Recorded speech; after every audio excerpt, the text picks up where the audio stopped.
ஆன்மீக ரீதியாக பல விதங்களில் சிறப்பு வாய்ந்த நாளாக அக்ஷய திருதியை நாள் கருதப்படுகிறது.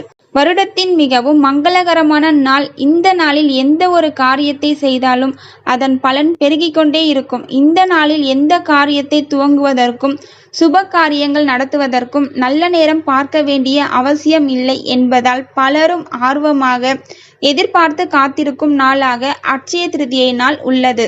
அட்சய திருதியை மகாலட்சுமியின் அருளை பெறுவதற்கான சிறப்பான நாள் என்பதால் பலரும் இந்த நாளில் மகாலட்சுமியின் அம்சமாக கருதப்படும் தங்கத்தை வாங்கவும் புதிய சொத்துக்களை வாங்கவும் அதிகம் ஆர்வம் காட்டுகிறார்கள். அட்சய திருதியை நாளில் மகாலட்சுமியின் அருளை பெறுவதற்கு எந்த நேரத்தில் எப்படி வழிபட வேண்டும், என்னென்ன பொருட்களை இந்த நேரத்தில் வாங்க வேண்டும் என்பதை தெரிந்து கொள்ளலாம். புதிய தொழில் துவங்குபவர்கள், முதலீடு செய்பவர்கள், புதிய சொத்துக்கள் வாங்குபவர்கள் என பலரும் ஆவலுடன் எதிர்பார்க்கும் ஒரு திருநாள்தான் அட்சய திருதியை நன்னாள். அட்சய திருதியை என்பது தங்கம், வெள்ளி போன்ற விலை உயர்ந்த பொருட்களை வாங்கி சேர்த்து வைக்க வேண்டிய நாளாக பலரும் நினைத்து கொண்டிருக்கிறார்கள். ஆனால் இது தானம் செய்வதற்கான நாள் என சாஸ்திரங்கள் சொல்கின்றன. இது மகாலட்சுமியின் அருளை நாம் பெறுவதற்கான நாளும் கூட.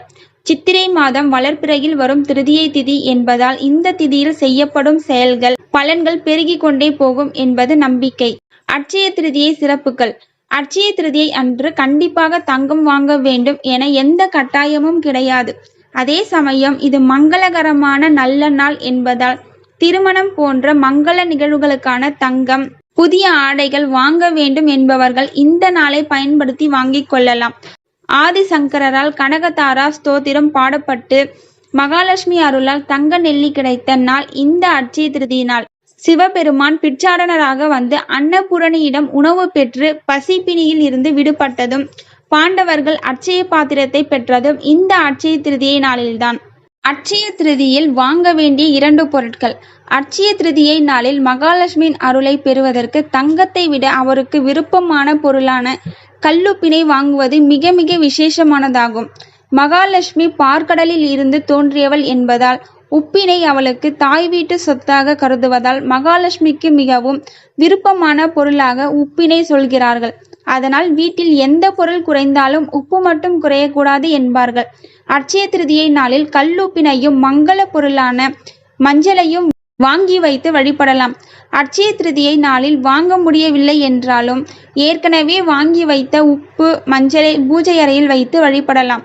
அட்சய திருதியை தானம் செய்வதற்கான நாள் என்பதால் இந்த நாளில் அரிசி, பருப்பு, கோதுமை, ஆடை போன்ற பொருட்களை தானம் செய்யலாம். எதுவும் முடியவில்லை என்றால் ஏதாவது ஒரு உயிரினத்தின் பசியை போக்கும் வகையில் அன்னதானம் வழங்கலாம். அட்சய திருதியை வழிபாட்டு நேரம். இந்த ஆண்டு அட்சய திருதியை மே மாதம் 10ஆம் தேதி வெள்ளிக்கிழமை வருகிறது. மே 10ஆம் தேதி காலை 6:33 மணி துவங்கி மே 11ஆம் தேதி காலை 4:56 வரை திருதியை திதி உள்ளது. இதனால் நாள் முழுவதும் மகாலட்சுமியின் அருளை பெறுவதற்கு வழிபடலாம். இருந்தாலும் இந்த நாளில் சுக்கிர ஓரை மற்றும் நல்ல நேரத்தில் பூஜை செய்வதும் மங்கள பொருட்கள் வாங்குவதும் மிகவும் விசேஷமானதாகும். அட்சய திருதியை அன்று சுக்கிர ஓரை காலை 6 மணி முதல் 7 மணி வரை உள்ளது. ஆனால் திருதியை திதி 6:33 மணிக்கு தான் துவங்குகிறது என்பதால் 6:30 மணிக்கு மேல் 7 மணிக்குள் அட்சய திருதியை வழிபாட்டினை செய்யலாம்.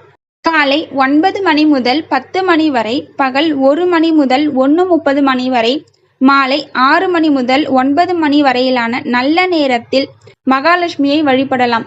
அன்றைய தினம் மகாலட்சுமிக்கு வெள்ளை நிறம் பூக்கள் அல்லது செந்தாமரை பூ சூட்டி வழிபடலாம். நெய்வேத்தியமாக கற்கண்டு சாதம், பால் பாயாசம், அவல் பாயாசம் ஆகியவற்றில் ஏதாவது ஒன்றை படைத்து வழிபடலாம். எதுவும் முடியாதவர்கள் வெறும் கற்கண்டு, பால் படைத்து வழிபடலாம். அன்றைய தினம் மகாலட்சுமிக்கு உரிய கனகதாரா ஸ்தோத்திரம், மகாலட்சுமி 108 போற்றி போன்ற மந்திரங்களை படித்து வழிபடலாம்.